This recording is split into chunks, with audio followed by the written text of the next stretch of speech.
automatic pag may mga bagong features sa Messenger is matatry mo kagad bago nila i-release doon sa may updates sa may Play Store. So napakabangis. So mga ka-Mindtech, may tuturo kasi yung settings dito sa Messenger na dapat nyong i-turn on ngayon na. So dapat i-turn on nyo to ngayon na para updated kayo at una kayong makakagamit ng mga bagong features dito sa Messenger pag nag-update sila.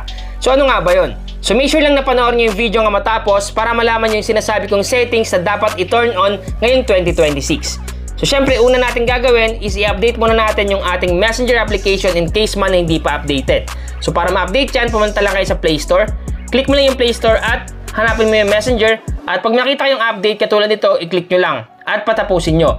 Para in case man na may mga bagong updates, may mga bagong features, may mga bagong settings, automatic magkakaroon ng inyong Messenger application sa inyong device. Once na tapos na kayo mag-update ang inyong Messenger application sa inyong device, i-open lang natin.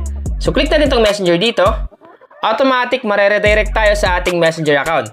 Ngayon ano nga may sinasabi kong settings na dapat i-turn on ngayon na, ngayong 2026. So para makita natin yan una, isi-click lang natin tong menu button dito, yung tatlong guhit sa baba, yan. I-click lang natin yan. Once na maklik mo yan, sunod natin gagawin is pumunta lang tayo sa my settings. Itong settings na to. Click natin itong settings. Pag naklik mo na yung settings, sunod natin gagawin is scroll up lang natin. Scroll up. Then dito sa may pinakababa may makikita ka dyang early access to features. So dapat i-turn on natin itong settings na to dito.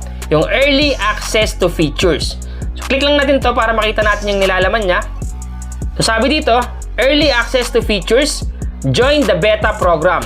When turned on, you can try new Messenger features before they are released. So once naka-turn on dito yung join the beta program, automatic pag may mga bagong features sa Messenger is matatry mo kagad bago nila i-release doon sa may updates sa may Play Store. So napakabangis. Doon pa lang, titry mo na at pararanasan mo na yung mga features nila. Kaya siya tinatawag na early access to features.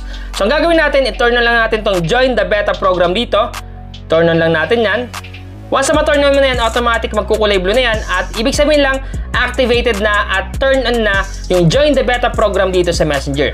So bago ang lahat mga ka-Mindtech, ito pala yung ating FB page. Yan yung Mindtech PH. So sa mga hindi pa naka-follow sa ating bagong FB page, i-follow nyo na ako ngayon. Punta kayo sa Facebook, search nyo Mindtech PH at i-follow nyo. At titingnan ko kung sino yung nag-follow at magme-message ako sa inyo. Sana nakatulong tong vlog ko ngayon. Once again na Mindtech PH, thank you and God bless all.